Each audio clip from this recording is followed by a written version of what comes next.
तासगाव नगर परिषदेतील यशानंतर माजी खासदार संजय काकांचा आत्मविश्वास पुन्हा वाढलाय। आपल्या आक्रमक स्वभावासाठी ओळखल्या जाणाऱ्या संजय काकांनी शांत, संयमी व सर्वसमावेशक भूमिका घेत आपली प्रतिमा बदलली आहे। या प्रतिमेचा त्यांना चांगलाच फायदा होत असून यावेळी संजय काकांनी माध्यमातील स्पेस देखील खाल्ली आहे। कालच्याच झालेल्या सांगली, मिरज आणि कुपवाड महानगरपालिकेत संजय काकांनी चांगलं यश मिळवलं आहे। 16 नगरसेवक निवडून आणण्यात त्यांचा मोठा वाटा आहे। इतर नेत्यांपेक्षा सध्या माध्यमात संजय काका केंद्रस्थानी आहेत। याचा आगामी जिल्हा परिषद आणि पंचायत समितीच्या निवडणुकीत त्यांना चांगला फायदा होऊ शकतो।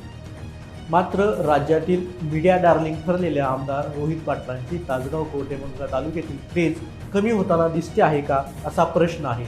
आगामी निवडणुकीमध्ये चमकदार कामगिरी न झाल्यास आताच बॅकफूटवर असलेल्या रोहित पाटलांचे अलीकडेच सुरू झालेले राजकीय करिअर धोक्यात येऊ शकतं, असा अंदाज राजकीय अभ्यासक व्यक्त करत आहेत। आगामी निवडणुका आमदार रोहित पाटलांसाठी अत्यंत महत्त्वाच्या असणार आहेत। ही निवडणूक संजय काका पाटील, आमदार रोहित पाटील आणि अजितराव घोरपडे सरकार यांच्या अस्मितेची लढाई असणार आहे।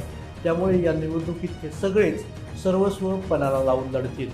विधानसभा निवडणुकीनंतर आकाशात झेपावलेले आमदार रोहित पाटलांचे विमान तासगाव नगर परिषदेतील अपयशानंतर जमिनीवर आदळलं आहे। एखाद्याला हवेत न्यायचं आणि पुन्हा जमिनीवर आणायचं, या सर्कशीच्या कसरतीमध्ये तासगावकर चांगलेच निपुण आहेत। हे असायला तंबूतील सर्कशीसह राजकीय सर्कशीची तासगाव तालुक्याला मोठी परंपरा आहे। नगर परिषदेच्या निवडणुकीत आमदार रोहित पाटील यांनी निष्ठावंतांना डावलल्याची मोठी चर्चा झाली।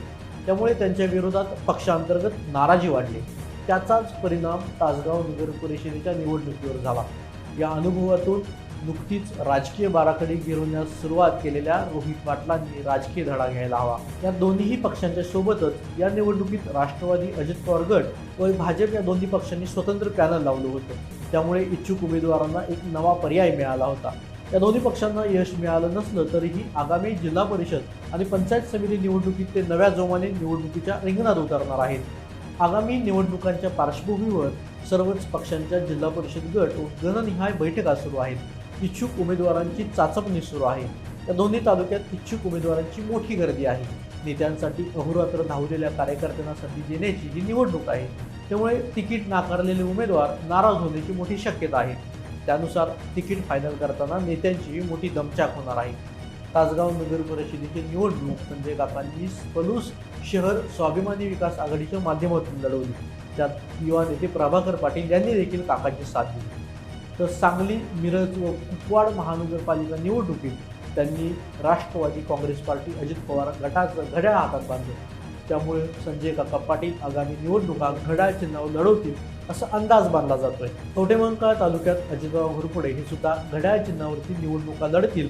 त्यामुळे दोन्ही तालुक्यातील घड्याळाची ताकद वाढणार हे निश्चित आहे। स्वप्नील पाटील यांनीही भाजपकडून तयारी सुरू केली आहे। कवठेमंकाळ तालुक्यात अजितराव घोरपडे, अनिता सगरे व भाजपची भूमिका निर्णायक ठरणार आहे। तासगाव नगर परिषद निवडणुकीतील पराभवाने आमदार रोहित पाटील सावध भूमिकेत असून तासगाव, कवठेमंकाळ या दोन्ही तालुक्यात जिल्हा परिषद व पंचायत समिती निवडणुकीच्या तयारी करताना कार्यकर्त्यांच्या बैठका व इच्छुक उमेदवारांची चाचपणी चालू केली आहे। सांगली महानगरपालिका निवडणुकीच्या निकालानंतर भारतीय जनता पार्टी मात्र जोमात आहे। या निवडणुकीत सर्वच गटातील अंडरस्टँडिंग, सेटलमेंट, नुराकुस्ती होणार की समोरासमोर राजकीय संघर्ष होणार, हेच पाहणं औत्सुक्याचं ठरणार आहे। दोन्ही तालुक्यातील इच्छुकांनी गुडघ्याला बाशिंग बांधलं आहे, पण यातील मोजक्याच उमेदवारांच्या अंगावर अक्षता पडणार आहेत हे मात्र नक्की। यामधील नाराज कार्यकर्त्यांमध्ये रुसवे फुगवे काढणे नेत्यांपुढील सर्वात मोठं आव्हान आहे। त्यातून काही ठिकाणी बंडखोरी होण्याची शक्यता देखील नाकारता येत नाही। तासगाव तालुक्यात पक्षांचे अस्तित्व दिसत असले तरीही मुख्यतः राजकारण व्यक्तींभोवती इथलं फिरतं। मजबूत नेता ज्या पक्षात जातो तो पक्ष मजबूत होतो व त्या नेत्यानं त्या पक्षात परत फिरल्यामुळे त्या पक्षाचा डोलारा कोसळतो, असं इथली परिस्थिती आहे। राष्ट्रवादी अजित पवार गटाशी सलगी असणारे संजय काका आगामी निवडणुका याच पक्षातून लढतील का? अजितराव घोरपडे आणि संजय काकांची केमिस्ट्री जुळणार का? शिवसेनेच्या दोन्ही गटांची भूमिका देखील महत्त्वाची आहे। आमदार रोहित पाटील यांनी काँग्रेससोबत युती कायम राहणार का? आगामी निवडणुकीची गणितं नक्की काय असतील, येत्या काही दिवसात ती स्पष्ट होतील। तासगाव कवठेमंकाळ तालुक्यातील प्रत्येक राजकीय घडामोड आम्ही राईट अँगलच्या माध्यमातून तुमच्यापर्यंत नक्की पोहोचवत राहू. तुम्हाला हे विश्लेषण कसं वाटलं हे आमच्या कमेंट बॉक्समध्ये नक्की कळवा. आणि हो, अजून तुम्ही राईट अँगलला सबस्क्राईब केलं नसेल तर लगेच करा. धन्यवाद.